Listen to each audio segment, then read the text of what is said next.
और इस बीच एक बड़ी जानकारी है, पाकिस्तान ने फिर किया है सीज फायर का उल्लंघन। पाकिस्तान ने लगातार 5वें दिन सीज फायर तोड़ा है। अखनूर सेक्टर में पाकिस्तान की तरफ से फायरिंग को लेकर जानकारी है और भारत की तरफ से भी मुंहतोड़ जवाब दिया गया।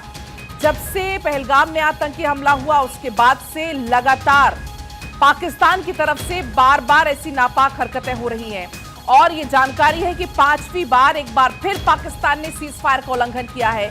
पाकिस्तान ने 5वें दिन सीज फायर तोड़ा है। अखनूर सेक्टर में पाकिस्तान की तरफ से फायरिंग की गई और भारत ने भी इस फायरिंग का मुंहतोड़ जवाब दिया। दरअसल आपको बता दें, अब तक 4 से 5 बार पाकिस्तान इस तरीके से सीज फायर का उल्लंघन कर चुका है और ऐसे में ये सीज फायर का उल्लंघन एक बार फिर पाकिस्तान ने किया है।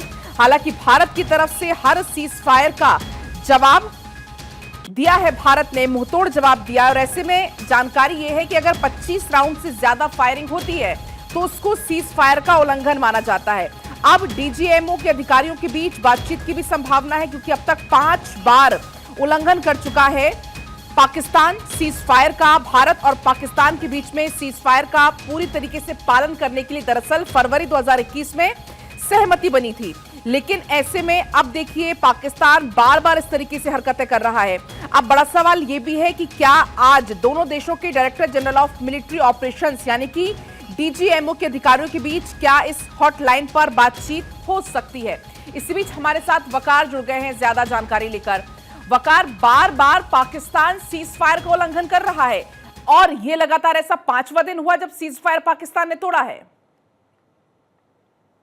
लगातार पाकिस्तान की जानिब से सीज फायर वायलेशन की जा रही है। जिस तरीके से हमने देखा कुपवाड़ा के इलाके है या अखनूर सेक्टर में भी जिस तरीके से आज 5वें रोज सीज फायर वायलेशन देखने को मिली है। राहत की खबर यह है कि इसमें जानी और माली नुकसान की कोई भी खबर महसूल नहीं हुई है। आपको बताएंगे कि तमाम तर इकदाम इस वक्त उठाए गए हैं। बॉर्डर एरियाज में सिक्योरिटी को काफी ज्यादा बढ़ा दिया गया है। जिस तरीके से एलओसी पर लगातार कशीद की हमें इस वक्त भी देखने को मिल रही है। आपको बताएंगे कि लगातार पाकिस्तान की जानिब से सीज फायर वायलेशन की जा रही है। लगातार जवाबी कार्रवाई भी यहाँ से इस वक्त की जा रही है। कुल मिलाकर जिस तरीके से पहलगाम सानिया हमें देखने को मिला उस के बाद ही जिस तरीके से पूरी तरीके से एलओसी को अलर्ट पर रख दिया गया और जितने भी एलओसी के नजदीक बैंकर्स है उनको पूरी तरीके से अलर्ट पर रख दिया गया। जिस तरीके से लगातार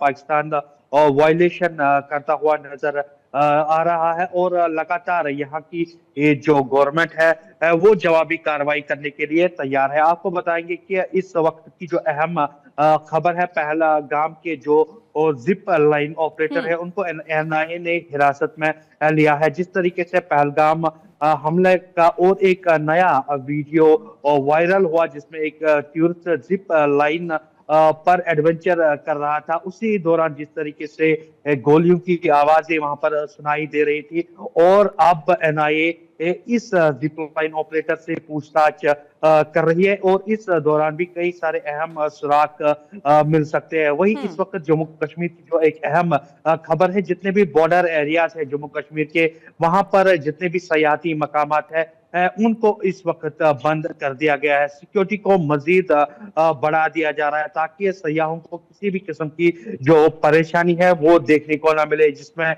गुरेज वैली की हम बात करेंगे, किश्तवाड़ के जो बॉर्डर एरियाज है वहां पर भी इस वक्त सयाहों की जो आमद-ओ-रफ्त है उसको मुकम्मल तौर पर बंद कर दिया गया है। लगातार जो जम्मू कश्मीर की इस वक्त सूरत हाल बनी हुई है, इस पर तमाम चीजों का इस वक्त जायजा लिया जा रहा है। आपको बताएंगे कि लगातार एक अहम पेशरफ्त इस वक्त हुई है। बॉर्डर एरियाज में लगभग 48 टूरिस्ट स्पॉट्स है जिनको इस वक्त बंद कर दिया गया है। गुरेज की बात करेंगे, किश्तवाड़ की बात करेंगे, कुलगाम के जो बॉर्डर एरियाज है उनको इस वक्त सयाहों के लिए बंद कर दिया गया है। लगातार जम्मू कश्मीर पुलिस का जो सर्च ऑपरेशन है, कर रहे हैं लगभग 48 ऐसे एरिया हैं जो अति संवेदनशील है, इनको बंद कर दिया है। तो क्या कुछ ऐसे इलाके हैं जहां पर मुठभेड़ को लेकर भी कोई जानकारी मिल रही है क्या?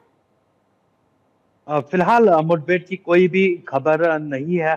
फिलहाल जितने भी बॉर्डर एरियाज के सयाहती मकामात है उनको सयाहों के लिए बंद कर दिया गया है। फिलहाल आपको हम बताएंगे कि सुरक्षा को मद्देनजर रखकर ही ये फैसला लिया गया है। जिस तरीके से बॉर्डर एरियाज में सयाहों का काफी ज्यादा रश हमें देखने को मिल रहा था, अब एक बार फिर सिक्योरिटी को एक बार रिव्यू किया जा रहा है। जिस तरीके से पाकिस्तान की जानिब से सीज फायर वायलेशन लगातार की जा रही है, उसी को मद्देनजर रखते हुए ही भारत सरकार ने कई अहम फैसले लिए हैं और कुछ दिन जो है काफी ज्यादा अहम है। जराये के हवाले से 1 मई से लगभग 7 मई तक जम्मू कश्मीर के लिए बेहद अहम दिन माने जा रहे हैं, जिसमें कोई भी बड़ी जवाबी कार्रवाई भारत की तरफ से की जाएगी। जिस तरीके से लगातार पहलगाम सान्य के हवाले से गृह मंत्री जम्मू कश्मीर पहुंचे थे और लगातार इस हवाले से सिक्योरिटी रिव्यू भी किया गया है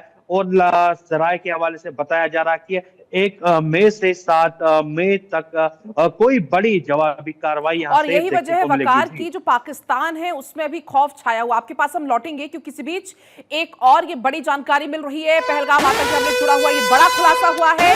आतंकी हमले के मास्टरमाइंड का पता लग गया है।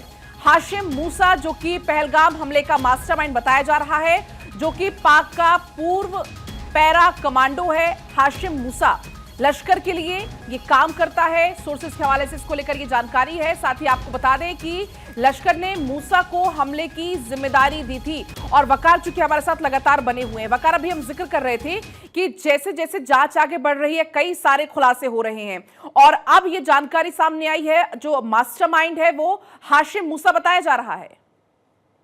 बिल्कुल, जिस तरीके से पहलगाम सान्य की जो कार्रवाई है वो तेज होती हुई नजर आ रही है। लगातार एनआईए इस हवाले से जांच कर रही है और कई सारे अहम खुलासे इस वक्त हो रहे हैं और जराये के हवाले से अगर हम माने तो इस पहलगाम सान्य का जो मास्टर माइंड है उसका नाम भी सामने आया है। फिलहाल आपको हम बताएंगे कि अभी सिक्योरिटी रीजंस की वजह से पूरी तरीके से जो जानकारी है वो सामने नहीं आ पा रही है। आपको बताएंगे कि जो सीक्रेट इनपुट्स है सिक्योरिटी फोर्सेस के लिए वो बेहद खास इनपुट्स है। इस वक्त वो बहुत खतरनाक इनपुट सिक्योरिटी फोर्सेस को मिले हैं, जिसको अभी मीडिया के साथ शेयर नहीं किया जा रहा है जब तक कि पूरी तरीके से कंक्लूजन तक नहीं पहुंच जा सके। फिलहाल आपको हम बताएंगे लगातार एनआईए इस केस के हवाले से इन्वेस्टिगेशन कर रही है और तमाम तक उन लोगों को इस वक्त हिरासत में लिया गया है जिन पर और वकार सुरक्षा कारणों को ध्यान में रखते ये चीज बेहद जरूरी भी हो जाता है। फिलहाल बहुत शुक्रिया पूरी जानकारी और पूरी बातचीत के लिए। और इसी बीच एक बड़ी जानकारी आप तक पहुंचा दें। पहलगाम आतंकी हमले में एक और नया वीडियो सामने आया है। दरअसल एक जिपलाइन ऑपरेटर के दौरान राइड के दौरान एक पर्यटक ने ये वीडियो शूट किया था। आतंकी हमले की तस्वीर उसमें कैद हो गई, गोलियों की आवाज उसमें सुनाई दे रही है। जिपलाइन ऑपरेटर से एनआईए पूछताछ करेगी। वीडियो में धार्मिक नारे लगाता हुआ वो ऑपरेटर आपको नजर आ जाएगा और ये वही वीडियो आप देख पाएंगे। जो शख्स है वो जिपलाइनिंग यहां पर कर रहे थे। हालांकि उनकी तरफ से ये कहा गया कि जब मैं जिपलाइन शुरू कर रहा था तो लगभग 20 से 30 सेकंड तक मुझे अंदाजा भी नहीं था कि क्या कुछ चल रहा है नीचे, लेकिन बाद में फिर मैंने इसको नोटिस किया। सुनिए जरा। जैसे मैं बताऊं तो मैं 12 बजे के आसपास पहलगाम पहुंचा था। फिर हम घोड़े पे बैठ के ऊपर गए, थोड़ा हमने एंजॉय किया, फोटोग्राफ्स लिए, वीडियोग्राफी ली। फिर हमने एडवेंचर करना शुरू किया। तो हम जिप लाइन कर रहे थे, तो पहले लोगों ने जिप लाइन की, फिर मेरे लड़के ने की, फिर मेरी बारी आई। मैं जब जिप लाइन कर रहा था तब फायरिंग स्टार्ट हुई। अराउंड 4 से 5 बार गोलियां चल गई। तब 20 सेकंड तक तो मुझे मालूम नहीं था, मैं मेरी मस्ती में जिप लाइन के अंदर था। फिर मुझे मालूम पड़ा कि यहाँ पे गोलियां चल रही है, लोग नीचे मर रहे हैं। मैंने देखा 5-6 लोगों को गोलियां लग गई है। फिर मुझे 20 सेकंड के बाद अराउंड पता चला कि यहाँ पे आतंकी हमला हुआ है। और इसी बीच एक और बड़ी जानकारी यह है कि कांग्रेस अध्यक्ष मल्लिकार्जुन खड़गे की पीएम मोदी को एक चिट्ठी। खड़गे ने संसद का विशेष सत्र बुलाने की मांग की है। पहलगाम में जो आतंकी हमला हुआ और इस हमले के बाद यह चिट्ठी लिखी गई है।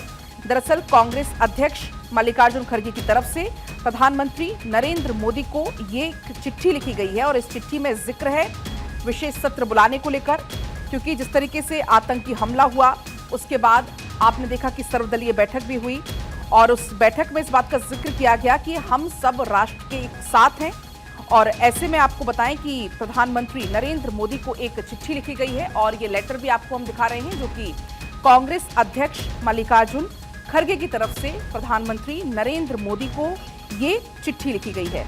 और इस चिट्ठी में जिक्र है पहलगाम हमले पर विशेष सत्र बुलाने को लेकर ये चिट्ठी लिखी गई। इसी बीच एक बड़ी जानकारी आप तक पहुंचा रही है। पहलगाम के आतंकियों को सुरक्षा बलों ने ढूंढ लिया है। कश्मीर में अज्ञात जगह पर मुठभेड़ जारी है।